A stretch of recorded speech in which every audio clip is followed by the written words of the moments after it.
Au-delà, effectivement, de cet aspect, je dirais, prise en compte des indicateurs, lecture du guide de lecture, hein, parce que pour connaître les exigences du référentiel national qualité, pour ceux qui seraient connectés, qui ne le savent pas, il faut télécharger le guide de lecture du référentiel national qualité qui est disponible sur le site internet du ministère du Travail. Donc, si ce n'est pas déjà fait, je vous invite à le faire. Tous les détails y sont et ça vous permettra de savoir exactement les attendus et les exigences de chaque indicateur du référentiel. Donc, je répète, le décret ne suffit pas, il faut aller télécharger ce guide de lecture si ce n'est pas déjà fait. Au-delà de cet aspect exigence, indicateur, référentiel, etc., il y a aussi tout l'aspect mise en œuvre du projet. Si on regarde la mise en place et la préparation de la certification comme un projet, on a identifié différents écueils. On a souhaité mettre en avant un en particulier qui, je pense, sera très important au regard du calendrier que vous allez avoir. Pour rappel, donc, la certification, elle est obligatoire pour le 1er janvier 2022. Donc, voilà, c'est une échéance à, je pense, c'est la première des choses à prendre en compte pour pouvoir commencer déjà à organiser ce projet-là.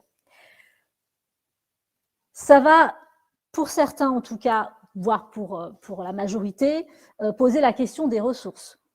Pour mettre en place ce type de démarche, il y a, je dirais, au minimum 2 choses importantes. Savoir combien de temps il nous faut, donc au-delà du calendrier, du rétro-planning, c'est le temps que les personnes, quelles personnes vont être mobilisées. Donc ça passe, on parle aussi déjà de compétences, de fonctions, parce qu'il y a des fonctions qui vont être nécessaires à mobiliser, puisque il y a des sujets il y a des sujets et des process qui vont toucher certaines fonctions et pas d'autres. Donc ça nécessite de mobiliser certainement différents acteurs en interne, de différents services, ça dépend de la taille de votre structure. À côté de ça, il y a le temps aussi que vont passer chacune des personnes, parce qu'il ne faut pas oublier que, à côté de ça, il y a aussi le quotidien et il y a peut-être d'autres projets aussi qui sont prioritaires. Donc tout ça, ça nécessite effectivement une organisation et une anticipation. Donc, nous, on a identifié les risques suivants en termes d'impact au regard de ce manque de ressources, que ce soit temps, moyens humains, voire moyens techniques, si vous êtes en train de mettre en place un logiciel, par exemple, ou vous souhaitez en tout cas le mettre en place. Le premier risque, c'est savoir qu'il peut y avoir un retard dans le déploiement de votre plan d'action. Si vous ne vous donnez pas les moyens, en fait, ça peut impacter sur votre rétro-planning et donc sur le calendrier et, en gros, sur l'échéance du 1er janvier 2022 pour vous.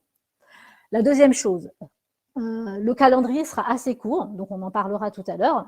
Ça peut générer du stress, non seulement chez le pilote du projet ou le coordinateur du projet, et également chez les acteurs que vous allez pouvoir mobiliser. C'est-à-dire que vous allez leur demander des livrables, des informations sous un certain délai qui va être très court. Il faudrait que chacun soit réactif, voire proactif, à côté de tout ce qu'ils ont à faire à côté.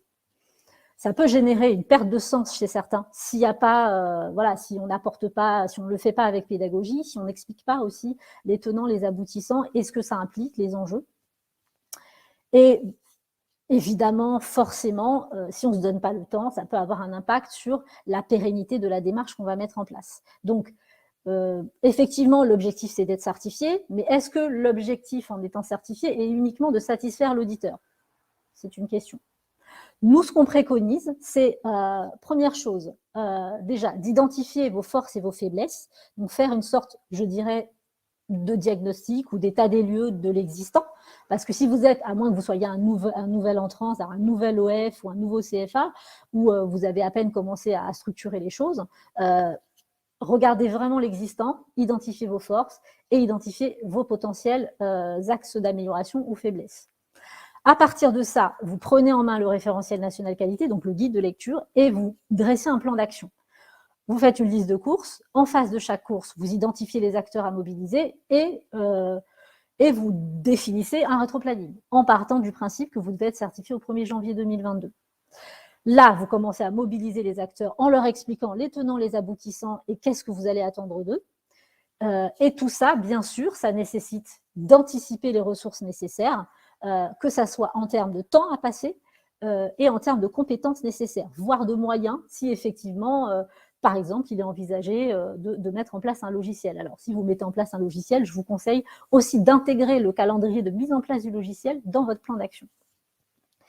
Donc, tout ça, effectivement, ça nécessite de la communication, du pragmatisme et une priorisation des actions.